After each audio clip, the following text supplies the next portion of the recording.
PFA Player of the Year talk, Mark Ogden with his virtual voting slip. Mark, in the last 2 seasons, we've seen it go to Liverpool players, Mo Salah, and then to Virgil van Dijk. Is there an argument to be made that it will go to a Liverpool player again?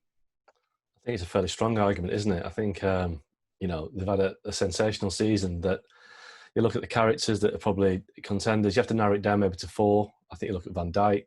I think you look at Alisson Becker, Jordan Henderson, and Trent Alexander-Arnold, and maybe Sadio Mane as well. I mean, let's not leave him out. So you have to pick for one of those guys, and I think it's really tough. I mean, I wrote a piece about 2 or 3 months ago, just before the lockdown started, and I said I would vote for Trent Alexander-Arnold because I think he's made such a contribution defensively and going forward that I think he's the one player that Liverpool couldn't be without, because they haven't got a replacement for Alexander-Arnold on the right hand side. Van Dijk's a great player, but they do have centre halves to come in, not to the same calibre. I think they would really miss Alexander-Arnold. But I think since lockdown and a few things have happened, off the pitch, Jordan Henderson's made a massive impact with his Players Together group, and he's led them now to the Premier League title after leading them to the Champions League last year. He's done something for Liverpool that Steven Gerrard never did. So I think Jordan Henderson is now, arguably for leading Liverpool to the title, has got to be a contender. But I think the one thing I would say is that there are 2 Player of the Year votes, obviously, in the UK. There's the PFA Player of the Year award, which is voted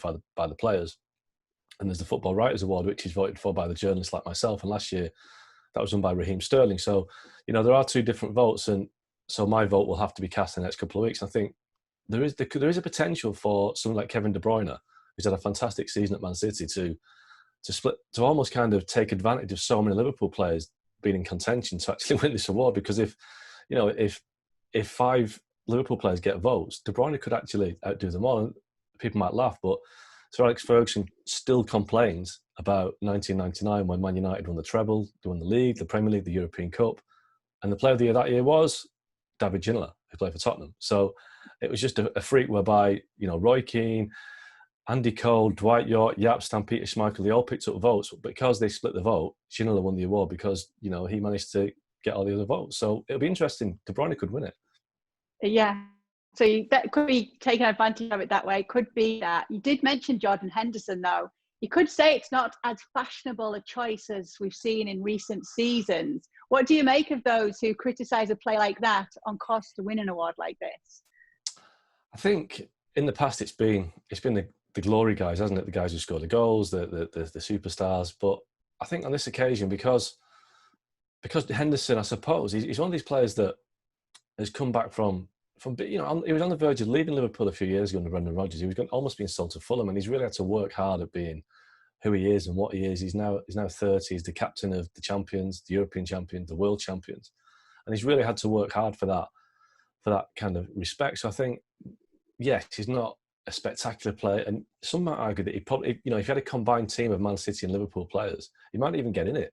He's not the best midfield in the world. He's not the best footballer in the world, but he's probably the best captain in the Premier League. And I think sometimes you have to accept that a player who can drive a team on with his leadership qualities deserves the award. And I think certainly the Writers' Award it's also kind of voted for because of the players, his conduct on and off the pitch. And it's not just about the player on the pitch; it's about the man himself. And I think Jordan Henderson, as we've seen in recent weeks, has really led from the front on a lot of aspects off the pitch as well. So I think that will earn him a lot of votes as well. So it'll probably come down to, I think, Henderson, Alexander-Arnold and Virgil van Dijk. But like I say, if they all get 20 votes each and Kevin De Bruyne gets 21, they'll win it. Is it a secret? Are you allowed to tell us who you'd go for in the football ratings? It's not a secret. I'm just I don't know at the moment. I'm a bit undecided. Like I say, if I'd voted in February, I would have voted for Trent Alexander-Arnold. But I think now, I will probably vote for Jordan Henderson now, just on the basis of what's gone on recently and the fact that where he's come from, and Alexander-Arnold's only young, he's got another chance. So I probably would vote for Jordan Henderson. But, people might vote for Kevin De Bruyne. They might even vote for Bruno Fernandes if they're Man United fans. Who knows? Thanks so much for watching ESPN on YouTube. And for more sports highlights and analysis, be sure to download the ESPN app. And for premium content and live streaming, subscribe to ESPN Plus.